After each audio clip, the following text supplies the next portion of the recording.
Good morning friend, मैं सुप्रिया स्वागत करती हूँ आपका डिकोड एग्जाम में।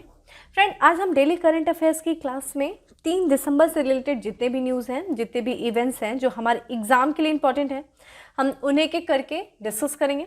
तो फ्रेंड, आइए स्टार्ट करते हैं आज की क्लास। और आज की क्लास में हमारा सबसे पहला प्रश्न है कि हाल ही में किसके द्वारा भारत गौरव योजना की घोषणा की गई? भारतीय रेलवे द्वारा, पर्यटन मंत्रालय द्वारा, नीति आयोग द्वारा या फिर गृह मंत्रालय द्वारा? तो फ्रेंड, इसका करेक्ट आंसर हो जाएगा ए, यानी कि भारतीय रेलवे के द्वारा भारत गौरव योजना की घोषणा की गई है। आइए इसके बारे में थोड़ा समझने की कोशिश करते हैं। तो देखा जाए, जो भारतीय रेलवे के द्वारा देखा जाए देश में फ्रेंड जो व्यापक पर्यटन संभावनाओं का दोहन करने के उद्देश्य से जो है वो भारत गौरव योजना की घोषणा की गई है। और इस योजना के तहत देखा जाए फ्रेंड, जो निजी जो या फिर जो राज्य स्वामित्व वाले जो संचालकों के द्वारा रामायण एक्सप्रेस की तर्ज पर विषय आधारित पर्यटक सर्किट ट्रेनें चलाई जा सकती हैं। फ्रेंड, रामायण जो एक्सप्रेस जो ट्रेनें चलाई गई थी वो किसके द्वारा चलाई गई थी? IRCTC के द्वारा चलाई गई थी, ये चीज़ ध्यान रखिएगा। और इसमें क्या था कि इस तर्ज पे यानी कि थीम आधारित जो थी ये ट्रेनें चलाई गई थी। जैसे कि रामायण सर्किट जो चलाया गया था, जितने भी भगवान राम से संबंधित जो स्थल थे उन स्थलों का दर्शन कराने के लिए, उन स्थलों का यात्रा कराने के लिए इस ट्रेन की जो है वो शुरुआत की गई थी IRCTC के द्वारा। इसी तरीके के इसी तर्ज पे जो है वो भारतीय रेलवे के द्वारा जो है भारत गौरव योजना चलाई जाएगी, जिसके अंतर्गत क्या किया जाएगा फ्रेंड कि एक सेवा प्रदाता होगा। ये सेवा प्रदाता कोई भी हो सकता है। सेवा प्रदाता जैसे कि कोई व्यक्ति हो सकता है, कंपनी हो सकती है, समाज हो सकता है, ट्रस्ट हो सकता है, संयुक्त उद्यम या संघ हो सकते हैं। वो क्या करेंगे, वो इस योजना के तहत कुछ ट्रेनों का संचालन करेंगे। और ये जो ट्रेनें होंगी फ्रेंड, वो नियमित ट्रेनें नहीं होंगी जो कि एक समय सारणी के अनुसार चलेंगी। ये एक तरीके से थीम आधारित ट्रेनें होंगी, यानी कि ये कभी कभी चलाया जाएगा। ये कौन चलाएगा? जो सेवा प्रदाता होगा, यानी कि आप और हम कोई भी हो सकते हैं। अगर हमारे पास इतना पैसा, हम भारतीय रेलवे के पास जाएंगे और हम कहेंगे भाई मुझे एक ट्रेन दे दो और मुझे एक थीम जो है, एक थीम के आधार पे कुछ ट्रेनों का संचालन करना है, ठीक है। तो भारतीय रेलवे क्या करेगी, उनको ये ट्रेन देगी, ठीक है। अब वो क्यों करेंगे, वो ऐसा क्यों करेंगे, देखिए उसको भी समझने की कोशिश करेगा। जो सेवा प्रदाता होगा वो थीम आधारित ट्रेनों का संचालन करेगा, जैसे कि अभी हम लोगों ने बात किया रामायण एक्सप्रेस पे।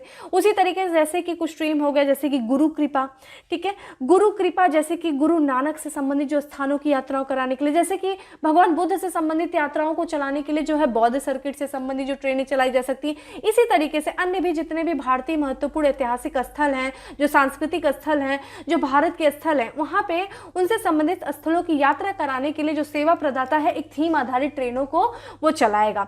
क्योंकि उसमें फायदा ये होगा कि वो जो सेवा प्रदाता है वो जो कुछ भी सुविधाएं इस ट्रेन पे देगा, ठीक है, जो कुछ भी सुविधाएं प्रदान की जाएगी उन सभी सुविधाओं का जो है वो कीमत तय करने के लिए वो पूरी तरीके से स्वतंत्र होगा। यानी कि एक तरीके से जो कुछ भी समावेशी जो है पैकेज प्रदान किया जाएगा पर्यटकों को सेवा प्रदाता के द्वारा, जैसे कि पर्यटकों को रेल यात्रा से संबंधित जो सेवा दी जाएगी, पर्यटकों को होटल से आधारित जो सेवा दी जाएगी, पर्यटकों को दार्शनिक स्थलों की जो व्यवस्था दी जाएगी, इसी तरीके से ऐतिहासिक विरासत स्थलों का जो भ्रमण करने के दौरान जो उनको सेवाएं दी जाएगी, टूर गाइड एक्सेट्रा जितनी भी सुविधाएं दी जाएंगी, किसके द्वारा? सेवा प्रदाता के द्वारा। उसका वो जो है उसका पूरी तरीके से कीमत तय करने के लिए वो स्वतंत्र होगा सेवा प्रदाता। इस लाभ की वजह से जो है वो इन ट्रेनों का संचालन करेगा, ठीक है। तो याद रखिएगा ये नियमित ट्रेनें नहीं होंगी। अब इससे फायदा क्या होगा? इससे देखा जाए जो फायदा होगा वो होगा कि भारत और दुनिया के लोगों को भारत की समृद्ध सांस्कृतिक विरासत के भव्य ऐतिहासिक स्थलों को दिखाने का विजन जो है वो साकार हो सकेगा। और इसी के साथ साथ भारत की जो व्यापक पर्यटन संभावनाओं का दोहन होने में भी पूरी तरीके से मदद मिलेगा। और एक तरीके से देखा जाए तो रेवेन्यू भी जनरेट होगा। एक तरीके से भारत को जो पर्यटन आधारित अर्थव्यवस्था के क्षेत्र में आगे बढ़ाने का जो उद्देश्य है उसमें ये योजना, भारत गौरव योजना जो है एक महत्वपूर्ण भूमिका निभाएगी, जो कि किसके द्वारा शुरू की गई है? भारतीय रेलवे के द्वारा शुरू की गई है, ठीक है। उम्मीद करती हूँ आपको चीजें समझ में आ गई होंगी। चलिए अब आगे बढ़ते हैं और अपने नेक्स्ट प्रश्नों पर बढ़ते हैं। नेक्स्ट प्रश्न है हमारा फ्रेंड, निम्नलिखित में से किसके द्वारा पोषण ज्ञान की शुरुआत की गई है? तो बताइए किसके द्वारा, किस मंत्रालय के द्वारा? महिला एवं बाल विकास मंत्रालय के द्वारा, नीति आयोग के द्वारा, जनजातीय मंत्रालय के द्वारा, सहकारिता मंत्रालय के द्वारा? तो फ्रेंड इसका करेक्ट आंसर हो जाएगा बी, ठीक है। नीति आयोग के द्वारा पोषण ज्ञान की शुरुआत की गई है, जो कि पोषण की जानकारी पर आधारित एक डिजिटल कोश है। ठीक है, ध्यान रखिएगा किसके द्वारा शुरुआत की गई है, नीति आयोग के द्वारा शुरुआत की गई है। तो नीति आयोग के द्वारा जो है वो पोषण ज्ञान की शुरुआत की गई है किसके किसके साझेदारी से, बिल और मेलिंडा गेट्स फाउंडेशन, सामाजिक एवं व्यवहार परिवर्तन केंद्र, अशोक यूनिवर्सिटी के साथ जो है साझेदारी के साथ ही साथ देखा जाए स्वास्थ्य और पोषण पर आधारित एक राष्ट्रीय डिजिटल कोश पोषण ज्ञान की शुरुआत की गई। तो ध्यान रखिएगा पोषण की जानकारी पर आधारित होगा ये आपका डिजिटल कोश, जिसका नाम है पोषण ज्ञान, जिसकी शुरुआत की गई है नीति आयोग के द्वारा किसके किसके साझेदारी से, इन लोगों के साझेदारी से। ये देखा जाए किसका भंडार होगा, ये कोश किस चीज का भंडार होगा, ये होगा स्वास्थ्य और पोषण की जानकारी पर आधारित एक राष्ट्रीय डिजिटल भंडार होगा। जब बात करते हैं हम नीति आयोग की, तो नीति आयोग जिसकी स्थापना वर्ष 2015 में किया गया था, किसके स्थान पे, योजना आयोग के स्थान पे। ठीक है, योजना आयोग के स्थान पे। कमेंट बॉक्स में आप बताइए योजना आयोग की स्थापना कब की गई थी, किस वर्ष की गई थी। ठीक है, कमेंट बॉक्स में मुझे आप आंसर करेंगे। नीति आयोग की बात करें, नीति आयोग जिसके अध्यक्ष देखा जाए प्रधानमंत्री होते, वर्तमान में श्री नरेंद्र मोदी जी नीति आयोग के अध्यक्ष हैं। और वहीं पे उपाध्यक्ष की बात करते हैं तो राजीव कुमार जो है वो यहाँ के नीति आयोग के उपाध्यक्ष हैं। और यहाँ के सीईओ की बात करें तो अमिताभ कांत जो है वो नीति आयोग के सीईओ हैं। ठीक है, अगले प्रश्नों पर बढ़ते हैं। किस राज्य के द्वारा call your cop mobile app launch किया गया? ध्यान रखिएगा कॉप मीन्स होता है पुलिस। ठीक है, तो कॉल योर पुलिस कह दो। ठीक है, call your cop mobile app जो है वो किसके द्वारा, किस राज्य के द्वारा लॉन्च किया गया है, किस राज्य की पुलिस के द्वारा? केरल, असम, नागालैंड, पश्चिम बंगाल। तो करेक्ट आंसर इज फ्रेंड सी, नागालैंड की पुलिस के द्वारा call your cop mobile app जो है वो लॉन्च किया गया। उद्देश्य क्या है, जो वहां की नागालैंड की जनता और वहां के पुलिस के बीच में सीधा संपर्क स्थापित करना ही इस ऐप का उद्देश्य है। तो देखा जाए नागालैंड की पुलिस के द्वारा नागरिकों के लिए जो है कॉल योर कॉप जो है वो मोबाइल ऐप जो है वो लॉन्च किया गया है। और ये कहाँ पे किया गया है? कोहिमा, जो कि नागालैंड की राजधानी है, वहां पे जो पुलिस मुख्यालय है वहां पे इसको लॉन्च किया गया है। उद्देश्य क्या है कि जब भी संकटग्रस्त लोगों सहित जो राज्य के जितने भी सभी नागरिक हैं, साथ में लोग बाहरी भी लोग हैं, अगर वो भी किसी समस्या में है तो उनको भी है सीधा संपर्क जो है इस ऐप के माध्यम से पुलिस तक मिलेगा। और वहाँ के जितने भी नागरिक हैं उनको सीधा संपर्क जो है वो सक्षम बनाएगा। कौन? ये ऐप। कौन सा ऐप? Call your corp. ठीक है, तो एक तरीके से इस ऐप के ही माध्यम से केवल एक क्लिक पर आप सीधा पुलिस से संपर्क कर सकते हैं। तो ठीक है, पुलिस और जनता के करीब लाने का प्रयास किया जा रहा है। ठीक है, जो एक दूरी है, अक्सर लोग पुलिस के पास जाने में घबराते हैं, उस दूरी को कम करने के लिए विभिन्न राज्यों के द्वारा कई प्रयास किए जा रहे हैं, जिनमें से नागालैंड के सरकार के द्वारा ये प्रयास किया गया, वहां के पुलिस के द्वारा कॉल योर कॉप। ठीक है, बात करते हैं नागालैंड जिसकी राजधानी फ्रेंड कोहिमा है। और यहाँ की बात करते हैं, यहाँ के जो सीएम है नेफ्यू रियो जो है वो यहाँ के सीएम है, यानी कि चीफ मिनिस्टर है। और यहाँ के जो गवर्नर है जगदीश मुखी जो है वो यहाँ के नागालैंड के गवर्नर हैं। अगले प्रश्नों पे बढ़ते हैं। और यहाँ पे देखा जाए इस ऐप में कुछ महत्वपूर्ण विशेषताएं भी दिया है, जैसे कि अलर्ट है, डायरेक्टरी है, और फिर देखा जाए एसओएस है, टूरिस्ट टिप्स है, साथ ही साथ देखा जाए तो नज़दीकी पुलिस स्टेशन और सर्च है। ये कुछ महत्वपूर्ण जो है ये सुविधाएं, विशेषताएं जो है इसमें शामिल है। अगला प्रश्न है फ्रेंड कि किस राज्य या केंद्र शासित प्रदेश ने हाइड्रोजन ऊर्जा पर पहले अंतर्राष्ट्रीय सम्मेलन का उद्घाटन किया गया है? देखिए बहुत इंपॉर्टेंट है, ये पहला जो है अंतर्राष्ट्रीय सम्मेलन का उद्घाटन हुआ है किस पर? हाइड्रोजन ऊर्जा पर। हाइड्रोजन ऊर्जा के क्षेत्र में बहुत सारे कार्य किए जा रहे हैं, क्योंकि पर्यावरण प्रदूषण या फिर जिस तरीके से जो विश्व जो है वो परिस्थिति इन जो है प्रदूषण जैसी समस्या, ग्लोबल वार्मिंग जैसी समस्याओं से का सामना कर रही है, उस चुनौतियों से निपटने के लिए कई सारे क्षेत्रों में कार्य किए जा रहे हैं, जिसमें से हाइड्रोजन ऊर्जा भी एक महत्वपूर्ण कार्य है, महत्वपूर्ण क्षेत्र है। और इसी हाइड्रोजन ऊर्जा पर चर्चा करने के लिए एक अंतर्राष्ट्रीय सम्मेलन का आयोजन किया गया। कहाँ पे किया गया? उद्घाटन किया गया, ये किया गया फ्रेंड, देख लेते हैं। उड़ीसा, मध्य प्रदेश, केरल, दिल्ली। ये इसका करेक्ट आंसर हो जाएगा फ्रेंड डी, दिल्ली में किया गया है हाइड्रोजन ऊर्जा पर पहले अंतर्राष्ट्रीय सम्मेलन का उद्घाटन। ठीक है, तो ध्यान रखिएगा यहाँ पे। तो ये देखा जाए नवीन और नवीकरणीय ऊर्जा, रसायन और उर्वरक राज्य मंत्री जिनका नाम कौन है? भगवंत खुबा ने नई दिल्ली हाइड्रोजन ऊर्जा नीति, बुनियादी ढांचे और विकास खास चुनौतियों पर पहले अंतर्राष्ट्रीय सम्मेलन का उद्घाटन किया। तो जैसा कि ये सम्मेलन जो है वो किस चीज़ के लिए फ्रेंड, इस सम्मेलन में देखा जाए जितना भी हाइड्रोजन ऊर्जा के लिए जो भविष्य की जितनी चुनौतियां हैं उनके बारे में चर्चा करने के लिए इस सम्मेलन का उद्घाटन किया गया है। किसके द्वारा किया गया है? भगवंत खुबा, जो कि नवीन और नवीकरणीय ऊर्जा और रसायन और उर्वरक राज्य मंत्री हैं। ठीक है, इसमें देखा जाए ये जो किसके किसके सहयोग से इस सम्मेलन का, इस अंतर्राष्ट्रीय सम्मेलन का आयोजन किया गया है, तो केंद्रीय सिंचाई और विद्युत बोर्ड के द्वारा 24 से 25 नवंबर के बीच में किया गया। नवीन और नवीकरणीय ऊर्जा मंत्रालय, केंद्रीय विद्युत प्राधिकरण, नेशनल थर्मल पावर कॉर्पोरेशन के सहयोग से इस सम्मेलन का आयोजन किया गया है। और इस सम्मेलन का गठन देखिए किन महत्वपूर्ण लक्ष्यों को प्राप्त करने के लिए किया गया है, वो है 5 महत्वाकांक्षी लक्ष्य, जिसको फ्रेंड किस समय निर्धारित किया गया था? यूएनएफसीसी की COP26 मीटिंग के दौरान, जो कि कहाँ पे हुई थी? Glasgow, Scotland. ठीक है, ध्यान रखिएगा, ग्लासगो में हुई थी। यहाँ पे मैं लिख देती हूँ 26 जो हुई थी, कहाँ पे हुई थी? ग्लासगो। ठीक है, ग्लासगो, स्कॉटलैंड फ्रेंड, यूके। ठीक है, यूनाइटेड किंगडम में जो आयोजित हुआ था। इस दौरान देखा जाए तो 5 लक्ष्य जो है हमारे प्रधानमंत्री नरेंद्र मोदी जी के द्वारा निर्धारित किया गया था। इन्हीं लक्ष्यों को प्राप्ति के लिए जो है इस सम्मेलन का गठन किया गया। इस सम्मेलन को जो है गठन किया गया। ये 5 लक्ष्य कौन थे? थोड़ा सा मैं आपको रिमाइंड करा देती हूँ, चूंकि ऑलरेडी चर्चा हो चुकी है। सबसे पहला लक्ष्य है कि भारत को वर्ष 2030 तक नवीकरणीय ऊर्जा के माध्यम से, ध्यान रखिएगा, 2030 तक नवीकरणीय ऊर्जा के माध्यम से 500 गीगावाट ऊर्जा उत्पादन का लक्ष्य दौरान रखा गया। 5 लक्ष्य को इन्हीं की प्राप्ति करना है। साथ ही देखा जाए वर्ष 2070 तक क्या किया जाएगा? शून्य उत्सर्जन लक्ष्य रखा गया है। वर्ष 2030 तक देखा जाए 50% ऊर्जा आवश्यकताओं को नवीकरणीय ऊर्जा से पूरा करना। और वहीं देखा जाए वर्ष 2021 से वर्ष 2030 के बीच कुल अनुमानित जो कार्बन उत्सर्जन है उसको 1 बिलियन टन कम करना। ये कुछ महत्वपूर्ण उद्देश्यों को निर्धारित किया गया था। COP26 जिसका आयोजन हुआ था ग्लासगो, जो कि स्कॉटलैंड का शहर है, स्कॉटलैंड जो कि यूनाइटेड किंगडम का भाग है। ये चीज ध्यान रखिएगा। और इन्हीं लक्ष्यों को प्राप्त करने के लिए हाइड्रोजन ऊर्जा का एक पहला जो है अंतरराष्ट्रीय सम्मेलन का आयोजन दिल्ली में किया गया। ये चीज ध्यान रखिएगा। अगला प्रश्न है हमारा, किस राज्य में दुनिया का सबसे पहले रेलवे ब्रिज सेतु स्तंभ का निर्माण किया जा रहा है? मणिपुर, हिमाचल प्रदेश, सिक्किम, महाराष्ट्र। तो फ्रेंड इसका करेक्ट आंसर हो जाएगा ए, मणिपुर में जो है दुनिया के सबसे ऊंचे रेलवे ब्रिज सेतु स्तंभ का निर्माण किया जा रहा है। आइए इसके बारे में देख लेते हैं। तो ये देखा जाए तो भारतीय रेलवे द्वारा 111 किलोमीटर लंबे, ठीक है, जैरीबाम इम्फाल रेलवे परियोजना के हिस्से के रूप में जो है इस दुनिया के सबसे ऊंचे रेलवे ब्रिज का निर्माण किया जा रहा है, जो कि कितने मीटर ऊंचाई पर है?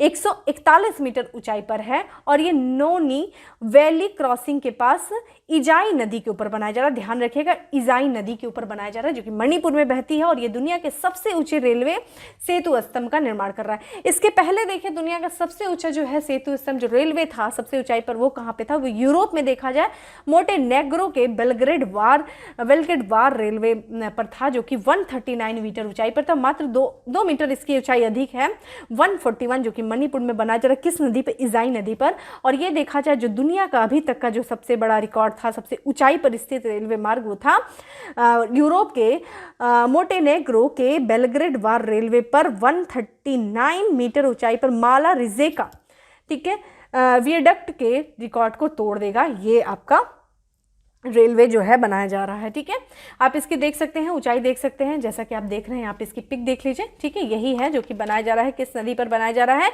इजाई नदी पर बनाया जा रहा है। और जब हम बात करते हैं, ठीक है, मणिपुर की, तो मणिपुर की राजधानी फ्रेंड क्या है? इम्फाल। ठीक है, यहाँ के सीएम कौन है फ्रेंड? एन बीरेन सिंह। ठीक है, एन बीरेन सिंह जो है वो यहाँ के देखा जाए मुख्यमंत्री हैं। और यहाँ के गवर्नर देख लीजिए फ्रेंड कौन है? ला गणेशन। ठीक है, ला गणेशन जो है वो यहाँ के मुख्यमंत्री हैं। ठीक है, अगला बढ़ते हैं अगले प्रश्नों पे। हाल ही में आयोजित Colombo security conclave focused operation में किन देशों की समुद्री सुरक्षा एजेंसियों ने भाग लिया?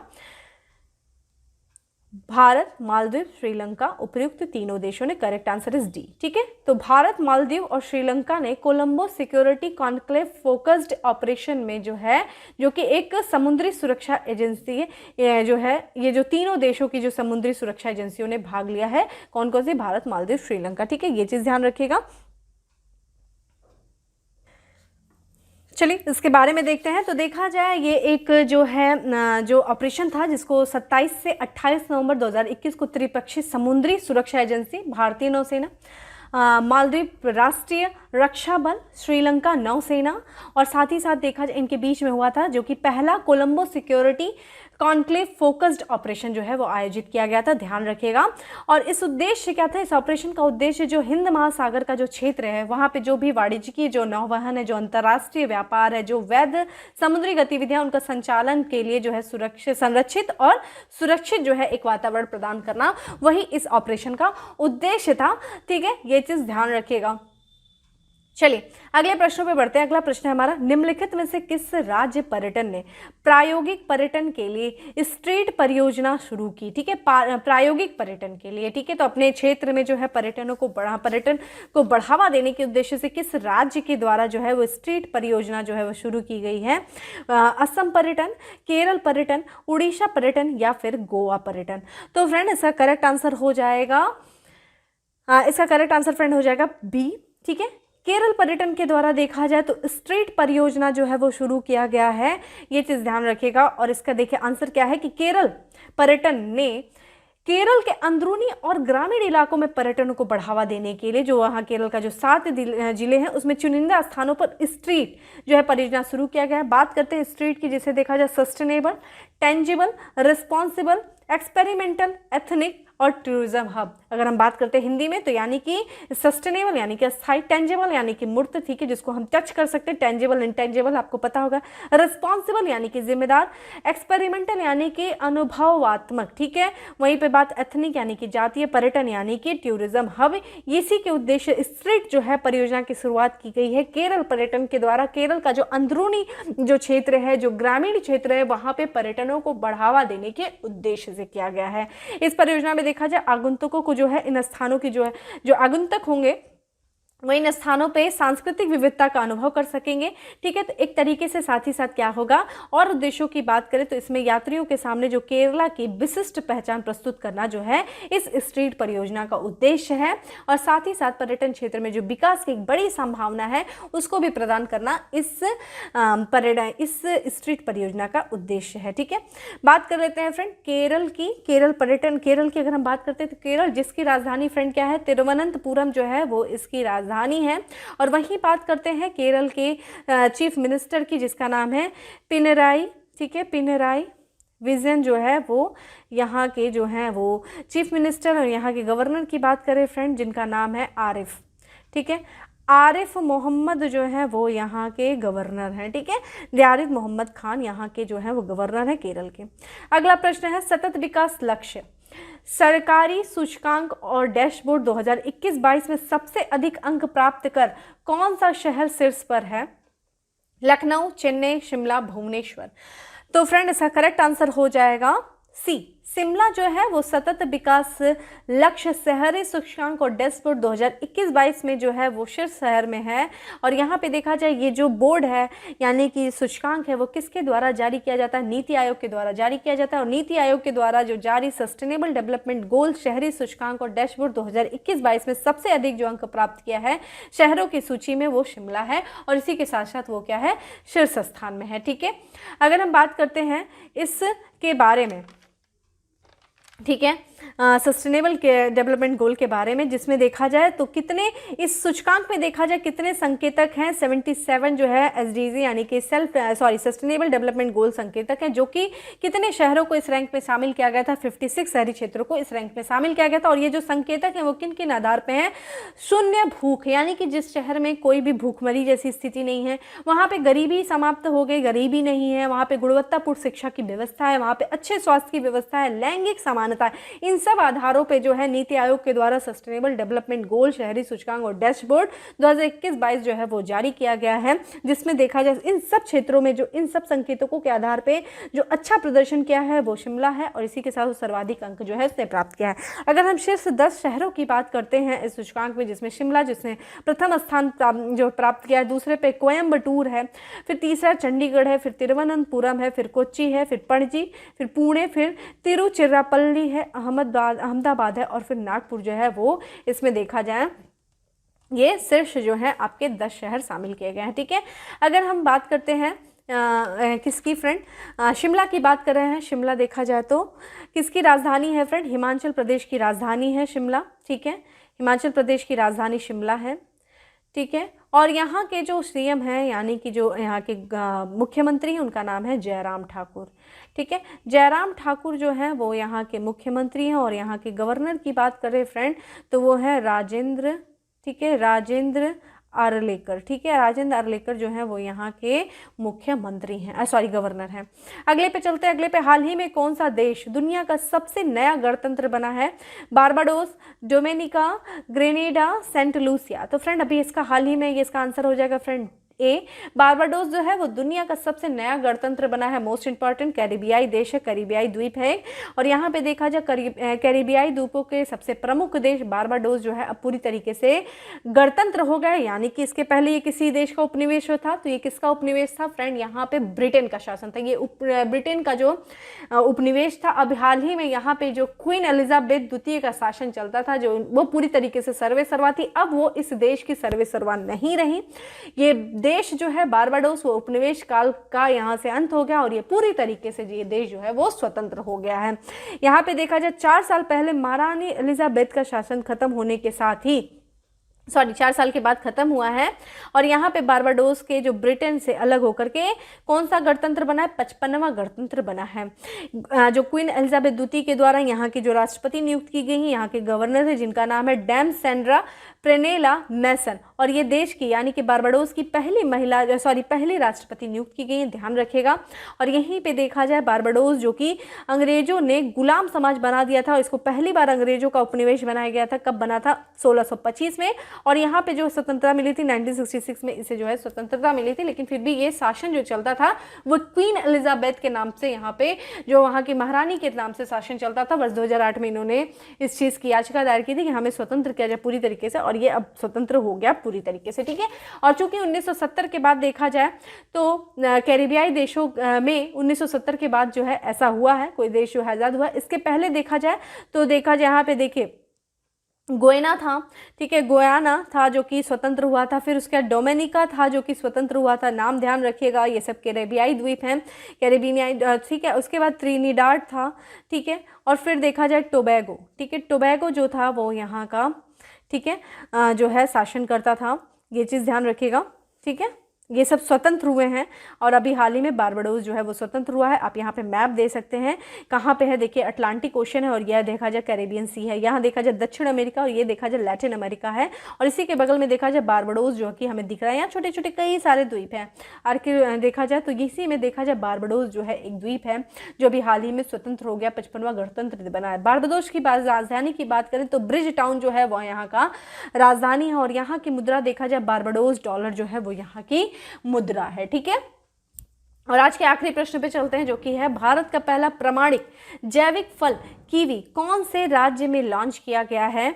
असम, अरुणाचल प्रदेश, पंजाब, लद्दाख। तो फ्रेंड इसका करेक्ट आंसर हो जाएगा बी, अरुणाचल प्रदेश में भारत का पहला प्रमाणिक जैविक फल कीवी जो है वो लॉन्च किया गया है। और इसके बारे में देखा जाए तो अरुणाचल प्रदेश के जीरो वैली फॉर्म से भारत की एकमात्र प्रमाणिक जैविक कीवी को आदि महोत्सव नामक एक मेगा राष्ट्रीय जनजातीय महोत्सव में लॉन्च किया गया। फ्रेंड आदि महोत्सव देखा जाए ये एक वार्षिक महोत्सव है, वार्षिक आदिवासी महोत्सव है, ध्यान रखिएगा। और इसका जो है आयोजन किया जाता है प्रत्येक वर्ष जो है वो किया जाता है ट्राइफेड के द्वारा, ठीक है। ट्राइफेड की अगर बात करें जिसका फुल फॉर्म क्या हो जाता है, tribal cooperative marketing development federation of India limited के द्वारा जो है प्रत्येक आदि महोत्सव का आयोजन किया जाता है जो कि एक आदिवासी उत्सव है। और इसी दौरान जो कि यहाँ पे कीवी को लॉन्च किया गया है, प्रमाणिक भारत की एकमात्र प्रमाणिक जैविक कीवी को लॉन्च किया गया जो कि अरुणाचल प्रदेश के जीरो वैली फॉर्म से जो है संबंधित है। जीरो वैली की बात करें जो कि अरुणाचल प्रदेश के लोअर सुबनसिरी जिले का एक शहर है और एक जिला मुख्यालय है, ठीक है। अरुणाचल प्रदेश देखते हैं। अरुणाचल प्रदेश जो है पहला ऐसा भारतीय राज्य है जिसने mission organic blue chain development for north east region के तहत जो है कीवी फ्रूट का जैविक प्रमाणीकरण जो है वो प्राप्त किया है। ठीक है, ये चीज़ ध्यान रखिएगा, कीवी फ्रूट का जैविक प्रमाणीकरण वह प्राप्त किया है। ठीक है, हम अरुणाचल प्रदेश की बात कर रहे हैं तो हमें अरुणाचल प्रदेश के बारे में थोड़ा पता होना चाहिए। अरुणाचल प्रदेश जिसकी राजधानी फ्रेंड ईटानगर है। ठीक है, और यहाँ के यहाँ के चीफ मिनिस्टर कौन है? पेमा खांडू जो हैं वो यहाँ के चीफ मिनिस्टर, और यहाँ के गवर्नर देखा जाए बीडी मिश्रा जो हैं वो यहाँ के गवर्नर हैं। ठीक है, आगे बढ़ते हैं, नेक्स्ट प्रश्नों पे चलते हैं हम। नेक्स्ट प्रश्न पे क्या फ्रेंड, आज का हमारा इतना ही था एमसीक्यूज।